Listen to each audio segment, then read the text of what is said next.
Daniel pushed his cart through the marble corridors of Apex Financial like he was moving through someone else's dream. At 34, he had calloused hands that told stories of double shifts and sleepless nights, tired eyes that had seen too much, and a silence that came from carrying weight no man his age should bear. In a building where fortunes were made with phone calls and lives were changed with signatures, he was invisible, just another janitor in a Navy uniform, cleaning up after people who earned in an hour what he made in a month. But today, everything was about to change. High above on the 47th floor, behind reinforced glass and soundproof walls, sat the office of Catherine Walsh, CEO of Apex Financial. She was known throughout the corporate world for two things: turning around failing companies with ruthless efficiency and having a daughter that no one could control. Isabella Walsh was 13 years old, brilliant beyond measure, and completely, utterly unmanageable. Catherine stared at the resignation letter on her desk. Another nanny, the seventh in 4 months. The woman had written, "She locked me in the supply closet for 3 hours. When I asked her why, she said I was intellectually insufficient for meaningful discourse. She's 13 years old. This is beyond my capabilities." Catherine closed her eyes, feeling the familiar weight of failure settling on her shoulders. Since her divorce 6 months ago, Isabella had become different. Not the sweet, curious child she once was, but something harder, something that seemed to look right through adults and find them wanting. The private school had called yesterday with yet another incident. Isabella had hacked into the classroom's smartboard system, projecting her own presentation about the systematic failures of traditional educational paradigms. When the teacher tried to stop her, Isabella had calmly explained that her analysis was statistically more relevant than the scheduled lesson on basic algebra. They were requesting another meeting, their patience clearly wearing thin. Catherine picked up her phone and dialed her assistant. "Jennifer, post the position again. Live-in nanny, $20,000 per month, immediate start. Experience with gifted adolescents preferred." Jennifer's voice was hesitant. "Ma'am, the agencies they're declining. Word has gotten around about Isabella." Catherine hung up without another word. She had built a billion-dollar company from nothing, survived hostile takeovers, market crashes, and board coups. But her 13-year-old daughter was breaking her in ways that no business crisis ever could. Meanwhile, 3 floors below, Daniel sprayed disinfectant on a conference table where men in $5,000 suits had just decided the fate of 3,000 employees. He worked methodically, the same way he did everything, quietly, thoroughly, without complaint. His shift started at 5 a.m. and ended at 2 p.m., which meant he could pick up his 6-year-old son, Tommy, from school every day. Tommy was everything to him, and had been ever since Sarah left. The memory still stung. "I can't do this anymore," she had said, standing in their apartment doorway with her suitcase packed. "I didn't sign up to be poor forever, Daniel. You have a college degree. You could do something with your life." "I am doing something with my life," he had replied, Tommy asleep in his arms. "I'm raising our son. Our son deserves better than a father who empties trash cans for a living." That was 18 months ago. She sent birthday cards and Christmas gifts now, but Tommy hadn't seen his mother since she moved to Phoenix with her new fiancé, a pharmaceutical sales manager who drove a BMW and could provide the life she thought she deserved. Daniel finished the conference room and moved toward the executive elevator. Usually, he took the service elevator, but it was broken again, and he needed to clean the penthouse offices before the evening shift arrived. When the doors opened on the 47th floor, he heard it immediately. A crash, followed by shouting. Not angry shouting, but something worse. Desperate shouting filled with panic and frustration. He pushed his cart toward the noise and saw Catherine Walsh standing outside her office, her usually perfect composure completely shattered. Her hair was disheveled, her suit jacket torn at the sleeve, and she was speaking rapidly into her phone with barely controlled desperation. Yes, I understand she's only 13, but she's barricaded herself in my office and I don't know what she's doing in there, but she has access to my computer. My computer, do you understand?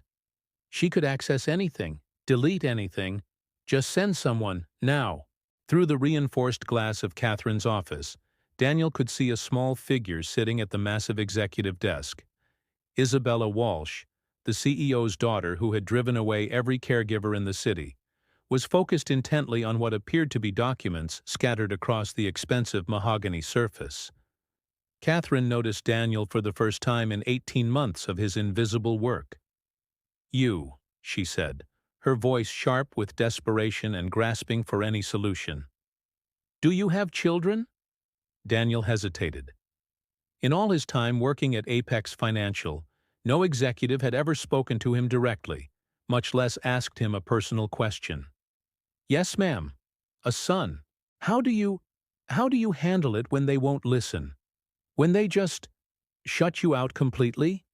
Daniel looked through the glass at the little girl inside. She was wearing a dress that probably cost more than his monthly rent, but something about her posture, the way she held her shoulders, the determined set of her jaw, reminded him powerfully of Tommy when he was working on a particularly difficult Lego construction, completely absorbed in solving a problem that mattered to him. "What's she trying to do?" Daniel asked, genuinely curious rather than judgmental.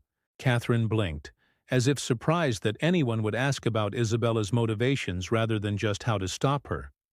I don't know. She just said she was documenting patterns of financial irregularities and locked the door. The IT department is on their way, but she somehow changed all the access passwords." Daniel set down his spray bottle and walked closer to the glass, studying the scene inside.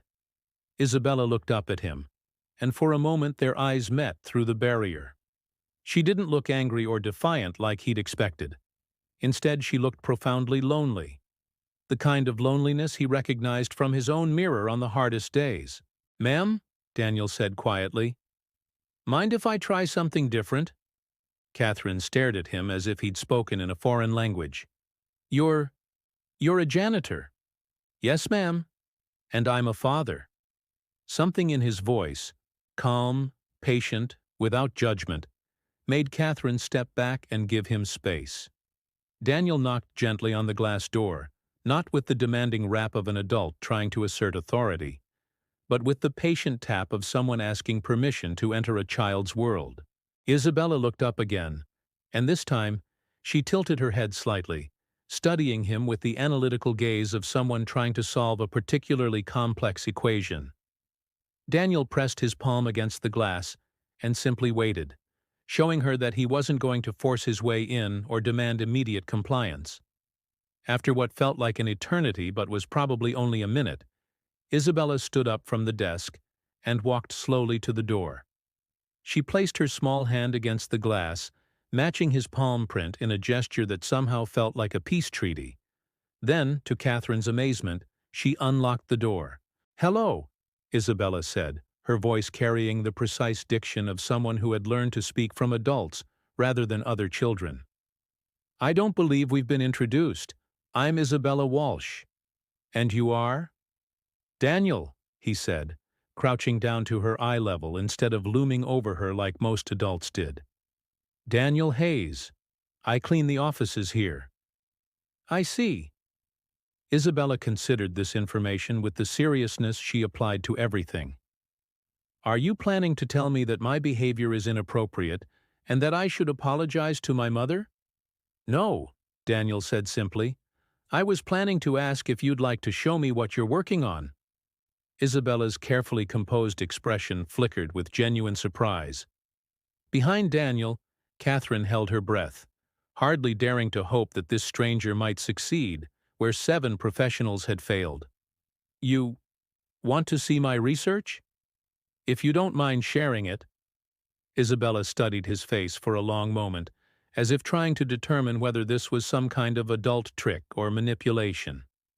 Finding only sincere curiosity, she smiled for the first time in months. "Yes," she said, her voice warming slightly. I think I would like that very much. What neither Catherine nor Daniel knew in that moment was that Isabella had just discovered documents indicating the largest embezzlement scheme in Apex Financial's history. Invoices she had found scattered in a conference room after a board meeting. Receipts that didn't match any services the company had actually received. What they also didn't know was that Daniel's simple act of curiosity, rather than authority, had just prevented what could have been a corporate catastrophe if Isabella had acted on her discoveries alone. And what Daniel couldn't have predicted was that in 18 months of invisible work, he had just been truly seen for the first time by the one person in the building who might understand what it meant to be brilliant, misunderstood, and completely alone. But all of that would unfold later. For now, a single father who cleaned offices for a living knelt on expensive marble, genuinely interested in hearing what a 13-year-old genius had discovered. Catherine Walsh, who had never trusted anyone with anything important in her entire life, found herself trusting a man whose name she had never even known with the most important thing in her world. The corporate world had failed Isabella. The education system had failed her. 7 nannies with advanced degrees had failed her. But maybe, just maybe, a janitor who knew what it meant to see a child as a person, rather than a problem, might succeed where everyone else had failed. Daniel followed Isabella into the office and immediately understood why 7 highly qualified nannies had quit in defeat. The space had been completely transformed into something that looked like a detective's investigation headquarters. Financial documents and printouts covered every available surface, connected by colored string like a complex conspiracy board. Her laptop displayed multiple spreadsheets with highlighted discrepancies in bright yellow, and handwritten notes covered in her precise script were taped to the floor-to-ceiling windows. "Impressive," Daniel said, and he genuinely meant it. Isabella glanced at him sharply, her eyes searching for any trace of the condescending sarcasm she'd learned to expect from adults. Finding none, she relaxed slightly, her shoulders dropping from their defensive position. "Most adults say it's messy," she said, making air quotes with obvious disdain. "Most adults don't understand the difference between messy and complex," Daniel replied without missing a beat. Isabella froze completely. For 6 months, not a single adult had made that crucial distinction, the difference between chaos and the necessary disorder of deep thinking. "You have a son," she said. It wasn't a question but a statement that somehow carried the weight of a revelation. "Tommy, he's 6 years old. Does he build things?"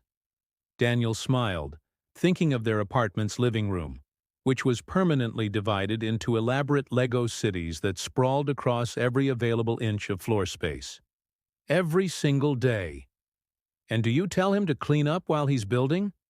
"No, you can't create and clean at the same time." Isabella's eyes widened as if he'd just revealed a fundamental law of physics that no one had ever explained to her before. This concept, that creation was inherently messy and that genius required space to unfold, had never been acknowledged by any adult in her highly structured, perpetually supervised life. "What did you build when you were young?" she asked, her curiosity overriding her usual guardedness.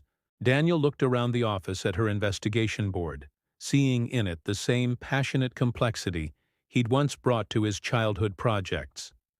"I wanted to be an engineer, built bridges out of toothpicks that could hold textbooks, designed playground equipment that was probably wildly unsafe, but incredibly fun." "Wanted to be? What happened to that dream?" Daniel was quiet for a moment, surprised by the directness of her question. In 18 months, no one at Apex Financial had asked him anything personal.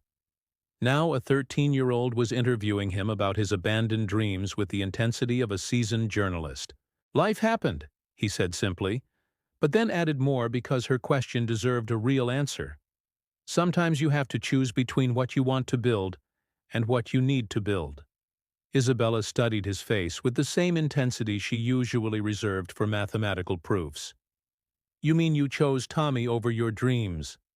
"I chose Tommy as my dream," Daniel corrected gently. Catherine, still standing in the doorway, felt something shift in her chest, a crack in the wall she'd built around her heart. She had spent 13 years trying to give Isabella everything: the best schools, the most qualified caregivers, every advantage money could buy. But she had never heard anyone speak to her daughter like this, like she was a real person having a real conversation, rather than a problem to be managed. "Isabella," Catherine said softly, stepping into the room, "what exactly are you working on here?" Isabella looked at her mother, then at Daniel, as if deciding whether to trust them with classified information that could change everything.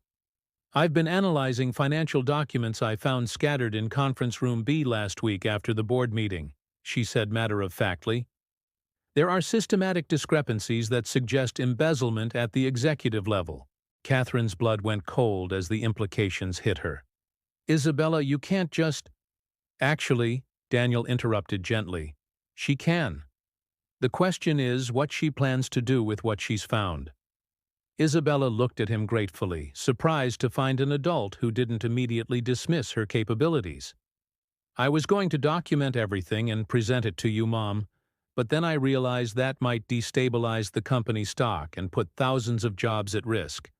So I'm trying to calculate the optimal way to expose the theft, while minimizing collateral damage to innocent employees." Daniel whistled low, genuinely impressed.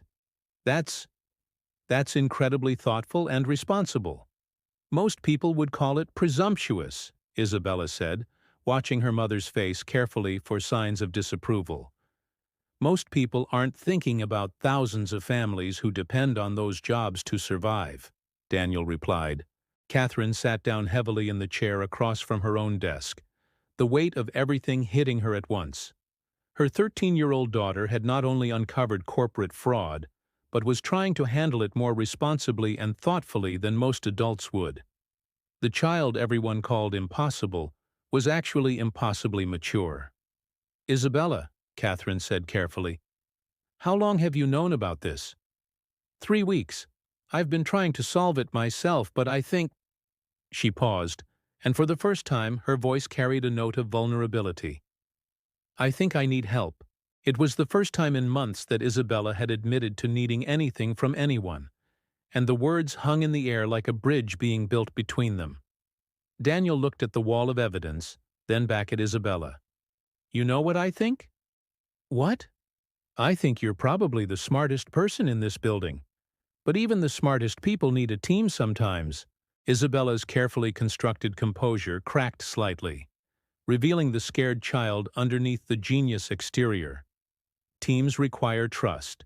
Trust requires predictability. Adults are not predictable." "That's a fair point," Daniel acknowledged. "What would make an adult predictable for you?"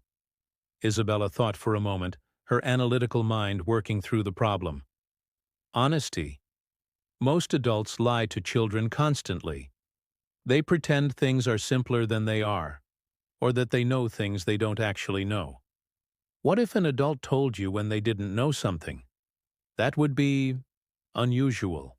Daniel sat down on the floor, cross-legged, bringing himself to her level in every sense. "Isabella, I don't know anything about corporate finance.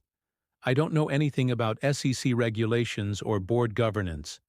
But I know something about problems that feel too big for one person to handle alone." Isabella looked at this adult who had just admitted his limitations without shame, then slowly sat down across from him, mirroring his position.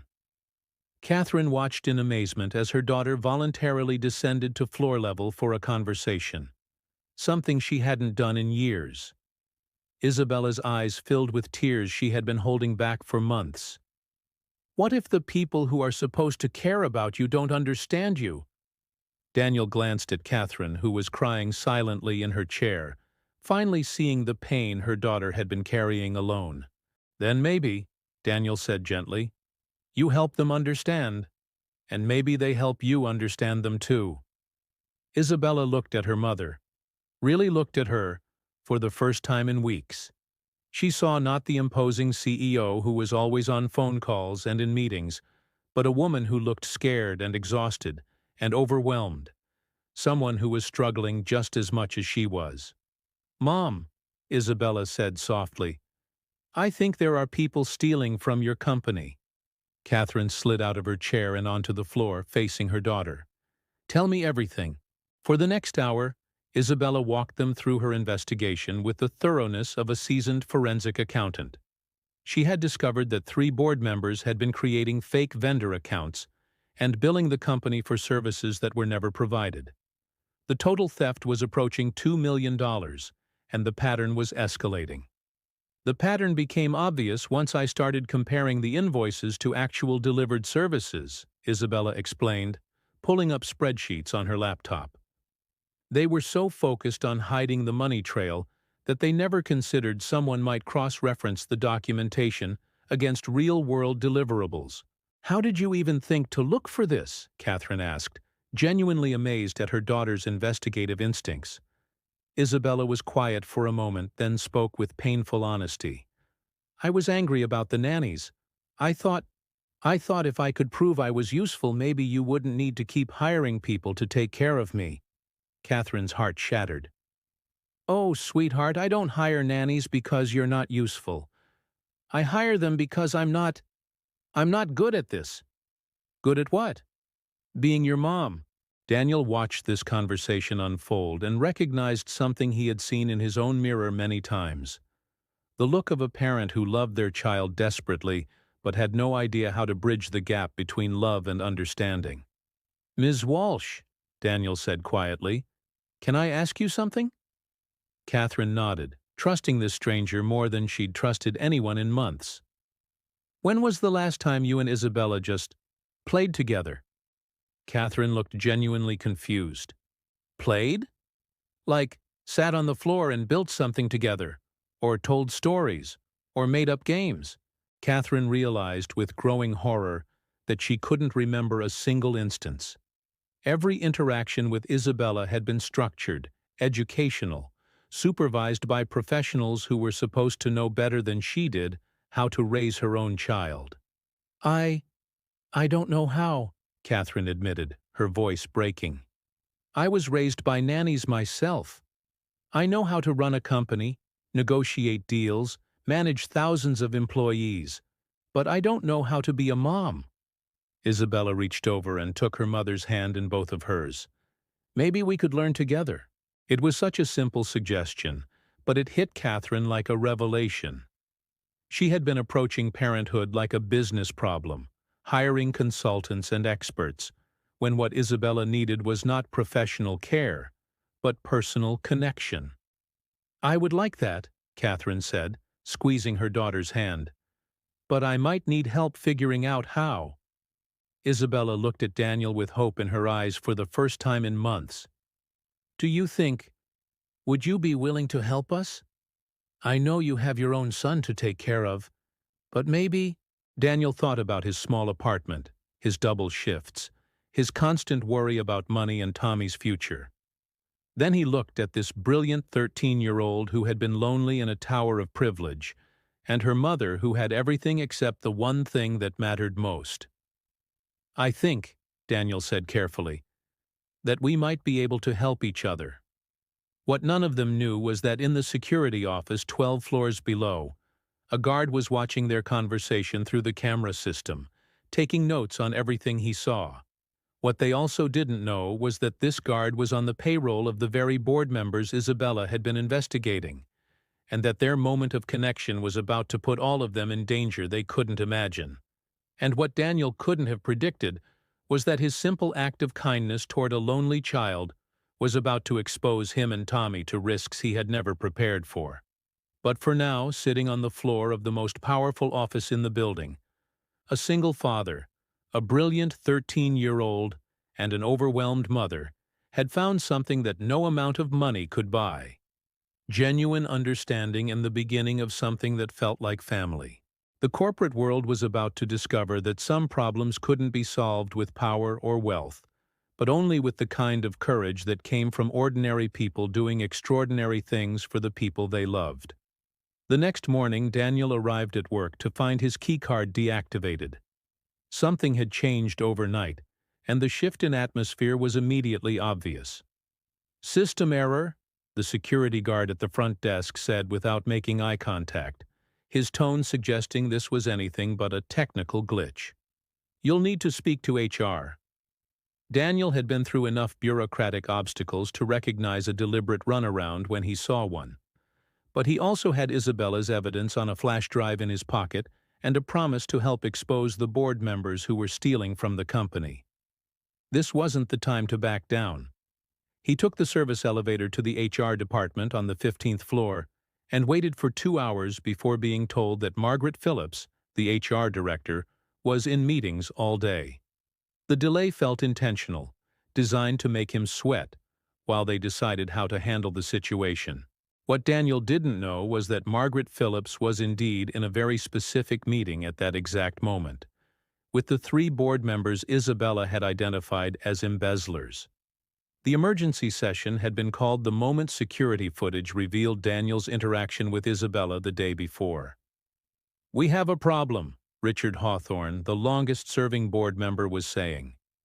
His usual calm demeanor had cracked, revealing the panic underneath. "Walsh's daughter has been going through financial documents. She's 13 years old," Margaret replied, though her voice carried less confidence than her words suggested. "How much damage could she possibly do?" "She's Catherine Walsh's 13-year-old, said Vincent Morrison, the board's financial oversight chair. "The girl who got expelled from 3 elite private schools for being disruptive to the learning environment. Turns out disruptive means smarter than her teachers and willing to prove it." The third man, Jonathan Pierce, leaned forward with the intensity of someone who had built his career on eliminating threats before they became problems. "The real problem isn't the kid, it's the janitor." "What janitor?" Margaret asked, though she was already pulling up security footage on her computer. "Security cameras show Isabella Walsh spending time with a maintenance worker yesterday. In Catherine's office, no less. Guy named Daniel Hayes." Margaret pulled up Daniel's employment file, scanning it quickly for anything they could use. "Clean record. Been here 18 months. No disciplinary issues. No complaints.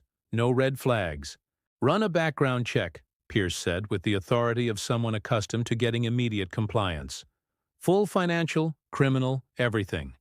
If he's working with them to expose us, we need leverage. And if he's not involved, then we create leverage," Pierce replied coldly. What they discovered in Daniel's background wasn't criminal history or financial irregularities.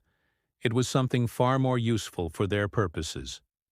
The report revealed medical debt that painted a picture of desperation they could exploit.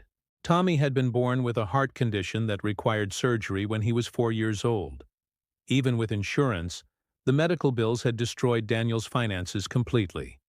He was still paying off $80,000 in debt, working double shifts just to keep up with minimum payments, while ensuring his son received proper care. "Perfect," Pierce said, reviewing the report with satisfaction. "A desperate man with a sick kid. Easy to discredit, easy to manipulate, and completely dependent on his employment here." But they had underestimated both Daniel's integrity and Isabella's determination. When Daniel couldn't get into the building through normal channels, he called the number Catherine had given him the night before. The conversation was brief but telling. "They deactivated my keycard," he told her. "I think someone knows about Isabella's investigation." Catherine was quiet for a moment, processing the implications. "Where are you now?" "Coffee shop across the street." "Stay there. We're coming down." 20 minutes later, Catherine and Isabella walked into the coffee shop, and Daniel immediately saw that something was wrong. Catherine looked like she hadn't slept at all, and Isabella's usual composed demeanor had been replaced by something sharper and more urgent. "They offered me a promotion this morning," Catherine said without preamble, sliding into the booth across from him. "Vice President of International Operations, based in London. Immediate transfer required." Daniel understood immediately. They want you out of the country before you can act on what Isabella found. It appears so, which means Isabella was right about the embezzlement, and we're running out of time to expose it safely, Isabella slid her laptop across the table to Daniel, her expression grave. "I've been working all night. I found something else, and it's worse than we thought." The screen showed bank routing numbers and account information she had copied from documents left behind in the conference room where she'd originally found the fake invoices. "This isn't just stealing company money," Daniel said, studying the data and recognizing patterns that shouldn't exist. "Look at these dates. They're timing their thefts with quarterly reports." "Which makes it securities fraud," Isabella added with the precision of someone who had spent hours researching federal financial crimes. "They're manipulating our stock price by creating fake expenses that make our profits look lower than they actually are." Catherine stared at her daughter with a mixture of pride and terror. "How do you know about securities fraud?" "I read everything, Mom. Financial websites, SEC enforcement actions, case studies of corporate crimes. Most kids my age read social media and celebrity gossip. I read fraud prosecution summaries and judicial rulings." Daniel shook his head in amazement. "Isabella, you realize you've just identified a federal crime that could send these people to prison for decades?" "Yes, but I also realize that if we don't handle this correctly, thousands of innocent employees will lose their jobs while the criminals escape to countries without extradition treaties." Catherine felt a surge of pride mixed with terror as she watched her 13-year-old daughter outline the stakes with the clarity of a federal prosecutor. "So what do we do?" Catherine asked. Isabella looked directly at Daniel. "We need someone they don't expect. Someone invisible who can move through the building without raising suspicion." Daniel understood immediately what she was suggesting. "You want me to be your inside source. You still have access to the building through the service entrance. The freight elevators don't require key cards, and maintenance staff can go anywhere without questions. Most importantly, no one pays attention to janitors. We're part of the infrastructure, practically invisible." It was a simple plan, but Daniel could see the risks immediately. "Isabella, if they're willing to offer your mother a fake promotion to get her out of the way, what do you think they'll do to a janitor who threatens them?" Isabella's face was grave as she considered the question. "I know the risks, and that's why I need to ask you something first." "What?" "Yesterday you said sometimes you have to choose between what you want to build and what you need to build. You chose Tommy over your engineering dreams because being his father was more important." Daniel nodded, unsure where she was leading. "This is choosing Tommy's future over your immediate safety. Because if we don't stop this, and Apex Financial collapses under the weight of fraud, the economic ripple effects will hurt families like yours across the city. But if we do stop it, and they find out you helped us—" Isabella trailed off, unable to voice the potential consequences. Daniel thought about Tommy, asleep in their small apartment, trusting his father to keep him safe and provide for him.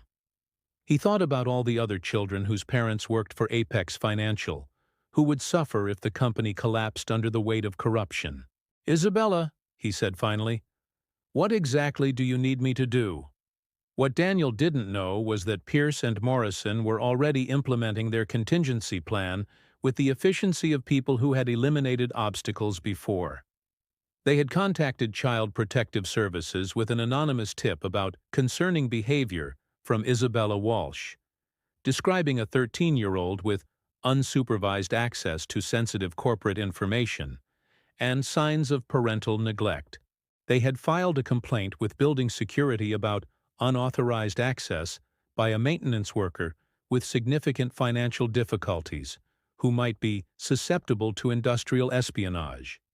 And they had hired a private investigator to dig deeper into Daniel's background, looking for anything they could use to destroy his credibility or create leverage for manipulation. The corporate world was about to discover that when ordinary people decided to do the right thing, they could be far more dangerous than any professional adversary. But it was also about to discover that people with everything to lose could fight back in ways that power and privilege never anticipated. The battle lines were drawn. A single father with calloused hands and unpaid medical bills A 13-year-old genius with a stack of incriminating documents, and an overwhelmed mother who was finally learning what it meant to fight for her child. Against them stood three wealthy men who had forgotten that some things couldn't be bought, some people couldn't be intimidated, and some families couldn't be broken by anything as simple as greed. The war for Apex Financial was about to begin. Daniel's plan was simple in concept but dangerous in execution. Enter through the service entrance at 3 a.m., access the board members' offices during the overnight cleaning shift, and search for the physical contracts and bank statements that would corroborate Isabella's documentary evidence. What he hadn't anticipated was finding someone already waiting for him in the shadows of the building's service entrance. "Mr. Hayes," said a woman in an expensive suit, stepping out from beside the employee entrance.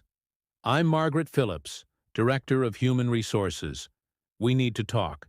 Daniel's heart rate spiked, but years of working under pressure had taught him to keep his voice steady. "Little early for HR meetings, isn't it?" "Walk with me," Margaret said, not answering his question but making it clear this wasn't a request. They rode the service elevator in tense silence to the 15th floor. Margaret's office was dimly lit, with only her desk lamp creating a pool of light in the darkness, giving the entire encounter an ominous feeling that was clearly intentional. "Sit," she said, gesturing to a chair across from her desk. Daniel remained standing, maintaining what little control he could in the situation. "I'm here to work, not chat." Margaret smiled, but the expression was cold and calculating, never reaching her eyes. "Mr. Hayes, I know about your son's medical condition." The words hit Daniel like a physical blow, and he felt his carefully maintained composure crack. "Excuse me. Tommy, isn't it? Heart surgery at age 4. Ongoing monitoring required. Very expensive, even with insurance coverage." Daniel's hands clenched at his sides as he realized how thoroughly they had investigated his private life. "What does my son have to do with anything?" "Nothing, I hope. But I'm concerned about some irregular behavior we've observed recently. Unauthorized access to executive areas, unusual associations with difficult family members of senior staff." "I clean offices," Daniel replied evenly. "That requires access to offices. But it doesn't require hour-long consultations with 13-year-old children, or secret meetings in coffee shops across the street from this building." Daniel realized that they had been watching him more closely than he had imagined, probably since his first interaction with Isabella. "Is there a point to this conversation?" Margaret leaned back in her chair, clearly enjoying her position of power. "The point, Mr. Hayes, is that your employment here depends on your ability to maintain appropriate boundaries. And your son's continued medical care depends on your employment." The threat was clear and devastating, but Margaret wasn't finished demonstrating her leverage. "I've taken the liberty of reviewing your insurance coverage in detail. It seems Tommy's cardiologist is only available through our premium health plan. Termination of employment would mean immediate loss of coverage. Finding new insurance for a child with a pre-existing condition can be challenging and expensive." Daniel felt the walls closing in around him as the full scope of their research became clear. Everything they were saying was legal, technically, but it was extortion nonetheless. "What do you want?" he asked quietly. "I want you to focus on your job. Clean offices, empty trash. Stay away from areas and people that aren't your concern. It's really quite simple." Daniel thought about Tommy, asleep at home, trusting his father to keep him safe and healthy. He thought about Isabella, brilliant and determined, trying to save her mother's company. He thought about all the families who would suffer if Apex Financial collapsed under the weight of fraud. "And if I don't comply?" he asked. Margaret's smile turned predatory as she revealed the final piece of their strategy. "Then we'll have to explore other options. You know, we've been having some inventory discrepancies lately. Cleaning supplies going missing. Small electronics disappearing from offices. The kind of thing that happens when someone with significant financial pressures has access to valuable items." Daniel understood immediately. They were prepared to frame him for theft if he didn't comply with their demands. "I see," he said, keeping his voice carefully neutral. "I'm glad we understand each other. Now, I suggest you return to your regular duties. And Mr. Hayes, I think it would be best if you avoided any further contact with the Walsh family, for everyone's sake." Daniel nodded and left Margaret's office, but instead of taking the elevator down to resume his duties, he climbed the emergency stairs to the 47th floor. The conversation had clarified the stakes, but it had also revealed how desperate they were becoming. He found Catherine and Isabella waiting in Catherine's office, surrounded by printed documents and legal paperwork spread across every available surface. "They got to you," Catherine said, reading the situation immediately from his expression. "Threatened Tommy's medical coverage and implied they'd frame me for theft if I kept helping you." Isabella looked up from her laptop, her analytical mind already processing this new information. "That's desperation. They're accelerating their timeline because they know we're close." "What do you mean?" Isabella turned her screen toward him, showing news websites and financial blogs. "I've been monitoring news about our company online. They're planning to release false information tomorrow morning about Catherine being under federal investigation for financial mismanagement." Catherine paled as the implications hit her. "If that story breaks, it will destabilize our banking relationships. We could be forced into bankruptcy within weeks, while they cash out their stolen money and disappear to countries where they can't be extradited," Isabella added with grim precision. "Then they'll blame the collapse on management failures and escape with everything they've taken." Daniel sat down heavily as the timeline compressed around them. "So we have less than 24 hours to expose them before they destroy the company." "Yes, but there's another problem," Isabella said, her voice carrying a note of personal pain.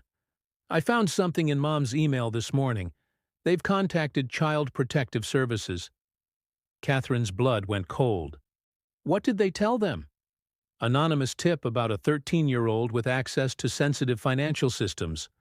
Questions about parental supervision and appropriate boundaries. They're building a case that you're an unfit mother." Daniel realized the full scope of their coordinated attack. "They're trying to take Isabella away from you." "It's actually quite strategic," Isabella said with the clinical detachment she used when analyzing complex problems. "Remove Mom from the country with a fake promotion. Remove me from her custody through CPS intervention. Remove you from the equation through threats and false accusations. No one left to expose their fraud." Catherine was shaking as the personal nature of the attack became clear. "They're using my daughter as leverage." "Mom," Isabella said gently, "they're using all of us as leverage. The question is, what are we going to do about it?" Daniel looked at this 13-year-old girl who was calmly discussing the dismantling of her family as if it were a chess problem requiring logical solutions. He thought about Tommy, who trusted his father to protect him. He thought about all the ordinary families who would suffer if wealthy criminals were allowed to steal with impunity. "Isabella," he said, "how much solid evidence do we actually have? Enough to prove the embezzlement, if we can get the original bank records. Enough to prove the stock manipulation if we can access their personal trading accounts, but not enough to prove the conspiracy to frame us or remove me from custody. What would we need for that level of proof?" Isabella's eyes lit up with the gleam of someone solving a particularly interesting puzzle. "We'd need them to incriminate themselves. On record." Catherine caught on immediately. "You want to record them confessing?" "Not me," Isabella said. "Daniel." "Absolutely not," Catherine said immediately. "We're not putting him in more danger than he's already facing." "Actually," Daniel said slowly, "it might work. They think they've neutralized me. They think I'm scared enough to back down and comply with their demands. They might say things to me they wouldn't say to you." Isabella nodded. "Margaret Phillips threatened you because she believes you're the weak link in our chain. She'll want to make sure you stay in line and don't cause problems. If you go back to her, acting defeated and compliant, She might reveal more about their plan. Catherine shook her head. It's too risky. If they suspect you're recording them— Catherine, Daniel interrupted. With respect, every option is risky now. The difference is whether we take the risk trying to expose them, or take the risk doing nothing while they destroy everything we care about. Isabella looked between her mother and Daniel. There's something else. If we're going to do this, we need to do it properly. Legal evidence, admissible in court.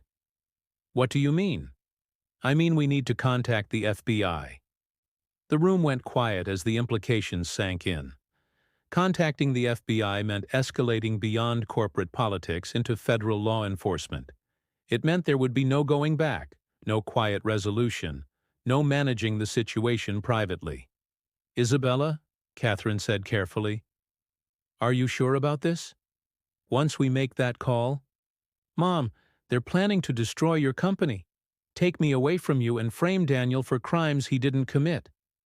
This stopped being a corporate matter the moment they made it personal. Daniel thought about Margaret Phillips' threats, about Tommy's medical needs, about the thousands of families who depended on Apex Financial for their livelihoods. Make the call, he said. What none of them knew was that Pierce, Morrison, and Hawthorne had made a similar calculation about escalation. They had decided that the risks of exposure were now greater than the risks of elimination, and they had resources that went far beyond corporate politics. And they had quietly hired people to ensure that Daniel Hayes, Catherine Walsh, and Isabella Walsh would not be alive to testify about anything they had discovered. The corporate world was about to discover that when ordinary people refused to be intimidated, some criminals would abandon all pretense of civilization and legal boundaries. The battle for Apex Financial was about to become a war for survival. Agent Sarah Chen of the FBI Financial Crimes Division had investigated dozens of corporate fraud cases during her career, but she had never been called to a midnight meeting in a fast food restaurant by a 13-year-old girl who spoke like a seasoned prosecutor. You realize this is highly irregular, she said, sliding into the booth across from Isabella, Catherine, and Daniel. So is embezzling $2 million while manipulating stock prices, Isabella replied matter-of-factly, pushing her laptop across the table. But here we are. Agent Chen spent the next 30 minutes reviewing Isabella's evidence with the thoroughness of someone who had seen too many cases fall apart over technicalities. She asked increasingly sharp questions about sources, verification methods, and chain of custody. Finally, she leaned back and studied the three unlikely conspirators sitting across from her. This is solid work, she admitted, her professional skepticism giving way to genuine respect. But it's also incredibly dangerous. If these men are willing to threaten a child's custody and a man's livelihood, they're capable of much worse.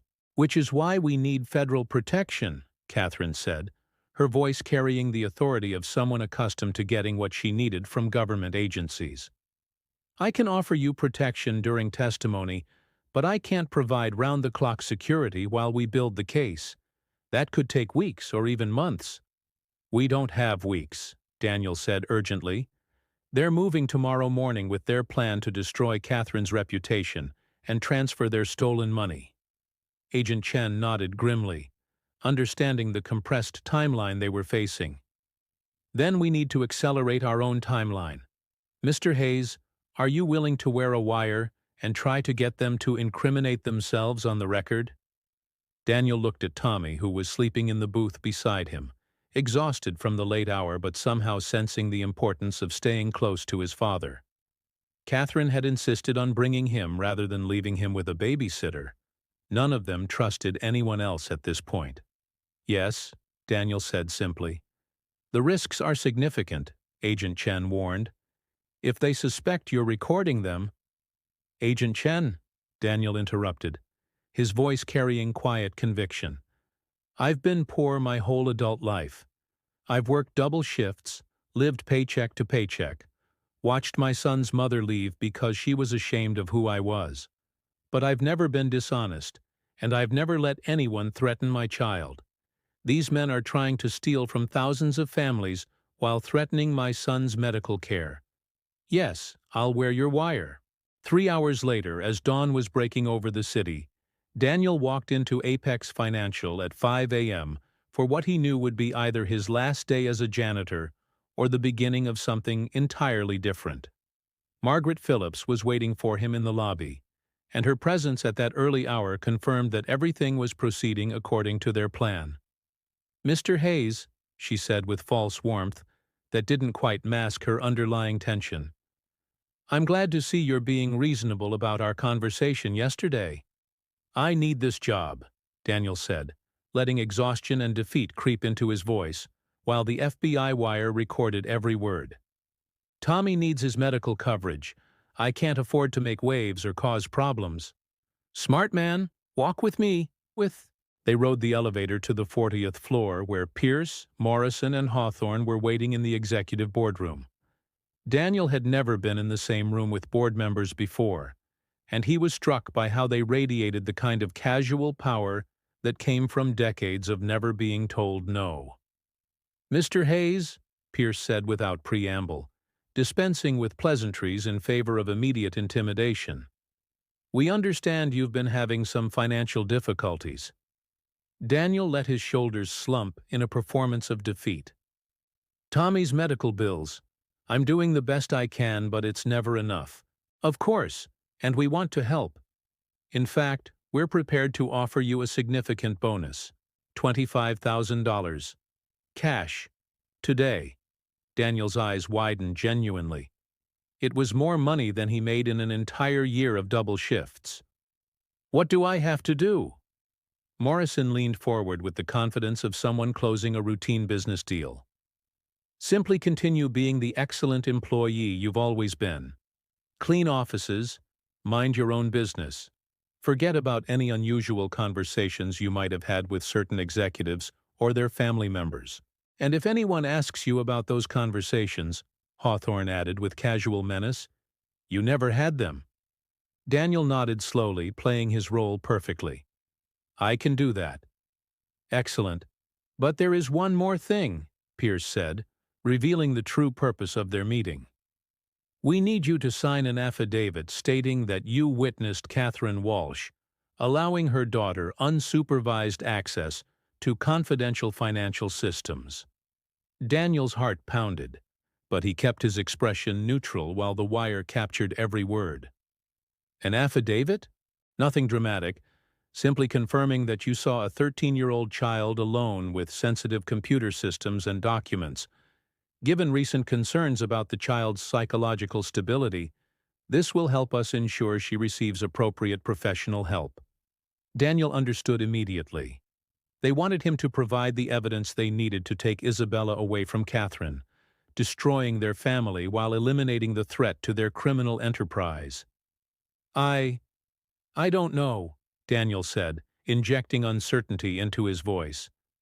"That seems like it could get Ms. Walsh in serious trouble."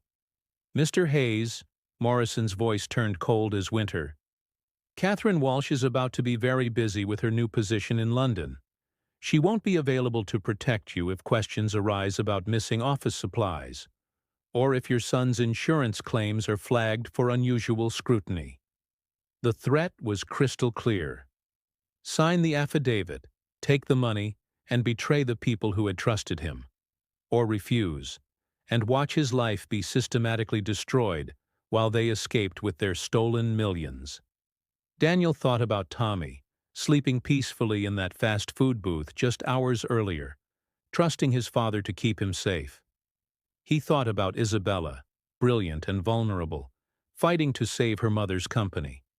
He thought about Catherine, finally learning to connect with her daughter just as these men planned to tear them apart forever. "Where do I sign?" Daniel asked. Pierce smiled with the satisfaction of someone who had never met a person he couldn't buy, and slid a document across the polished conference table. Daniel picked up the expensive pen they offered him, and for a moment, the room was completely silent except for the hum of air conditioning and the distant sounds of the city waking up below. Then Daniel set the pen down without signing anything. "Actually," he said, his voice changing completely, "I have a question." "What?" Pierce asked, his smile beginning to fade. If Isabella is psychologically unstable, and Catherine is an unfit mother, why are you so worried about them exposing your embezzlement scheme? The temperature in the room dropped 20 degrees as the three men realized their mistake. Excuse me? Pierce said carefully. I mean, if a crazy 13-year-old and her negligent mother discovered that you've been stealing millions of dollars and manipulating stock prices, what does that say about your operational security? Morrison started to stand, his face flushing with anger and panic, but Hawthorne held up a hand to stop him.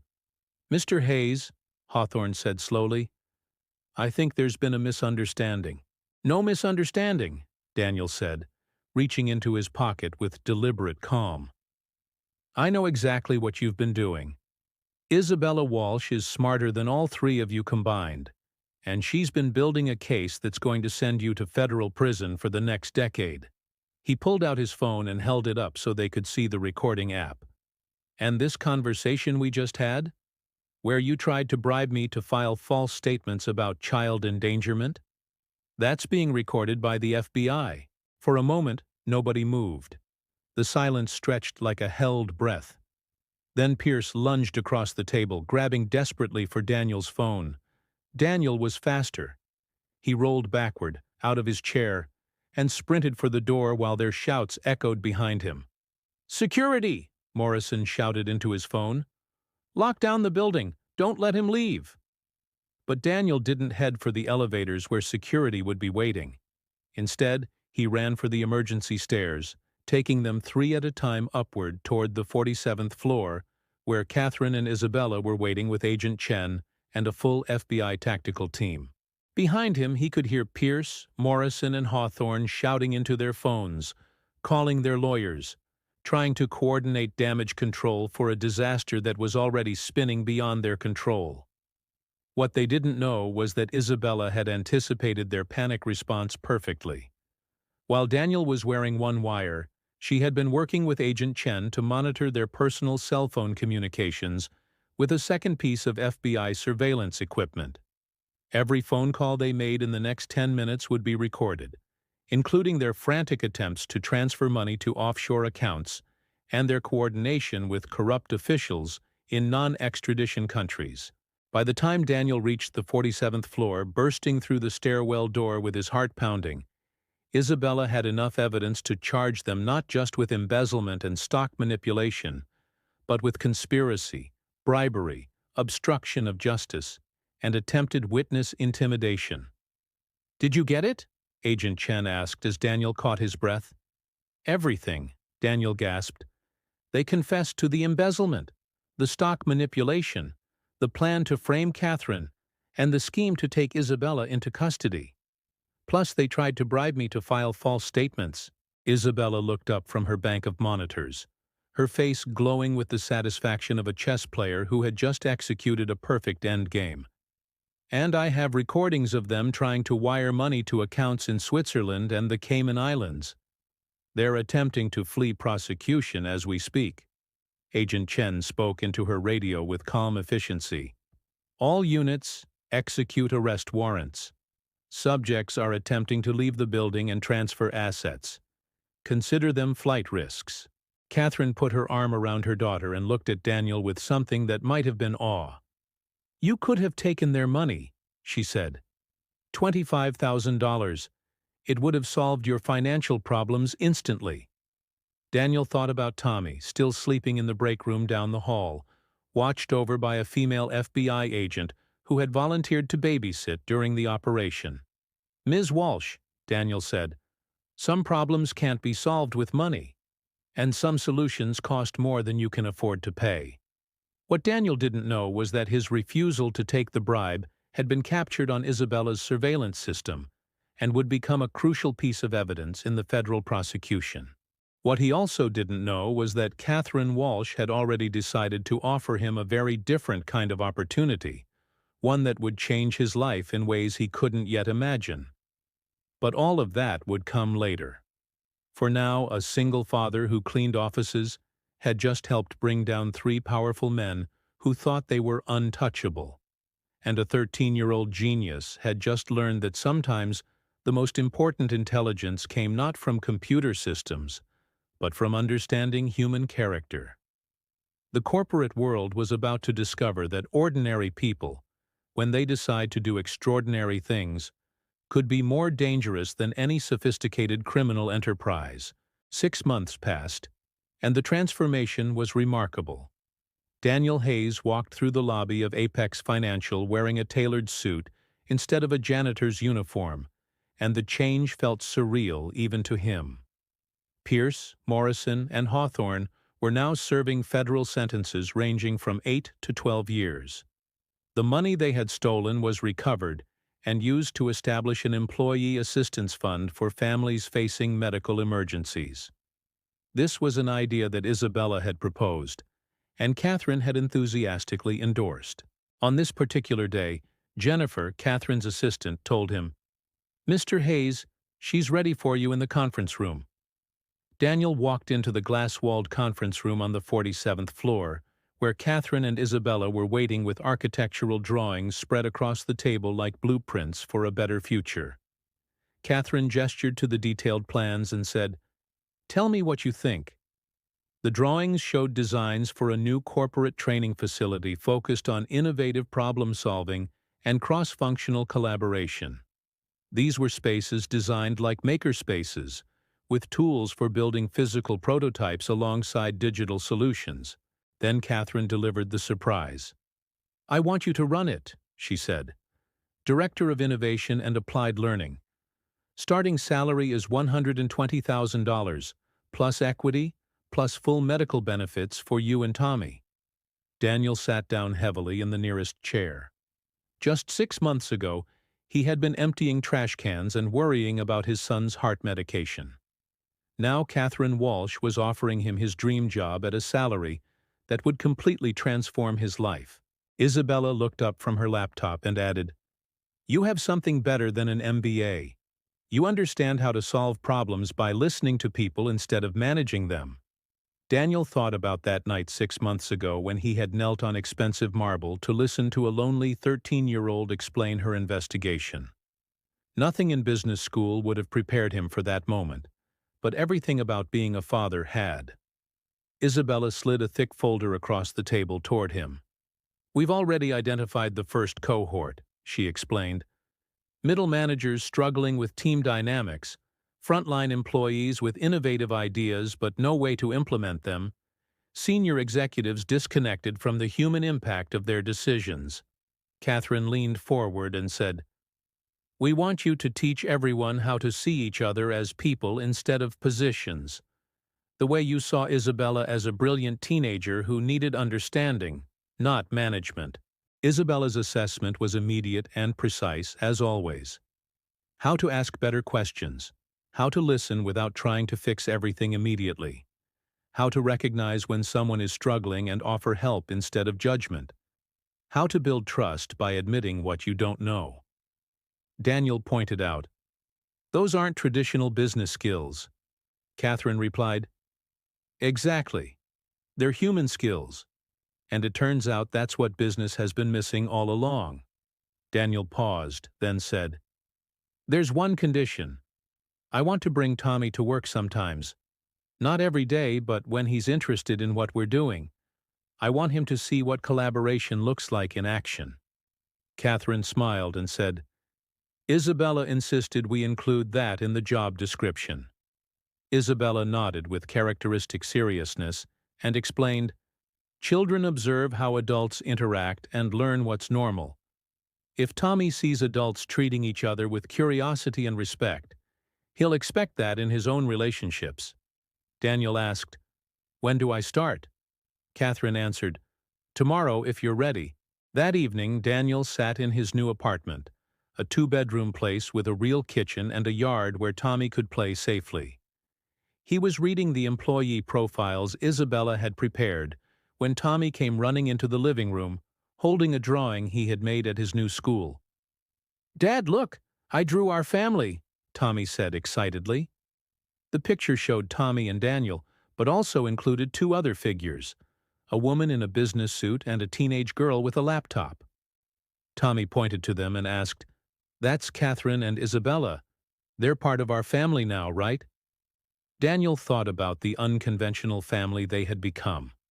A single father learning to trust his own worth, a powerful CEO learning to be a mother, and a brilliant teenager teaching them all how to see beyond surface appearances. He hugged his son tightly and said, "Yes, they're part of our family now." What Daniel didn't know was that Catherine and Isabella were having a similar conversation in their penthouse apartment, looking at a drawing Isabella had made of the same four people, labeled "My Real Family." The most important transformation had already happened. Two families, broken by different kinds of loss, had found each other and become something stronger than either could have been alone. The story had begun with a janitor who saw a child in crisis and chose to help instead of walk away. It was becoming something much larger, a new kind of family built not on blood or law, but on the revolutionary idea that people could choose to take care of each other simply because it was the right thing to do. And in each of those choices, repeated by ordinary people in ordinary moments, lies the power to transform not just companies or communities, but the world itself. We believe that stories about the power of empathy and the value of truly seeing others need to be told. If you believe so too, your like is the best way to show us. Subscribe to join a community that values narratives that warm the heart and make us think.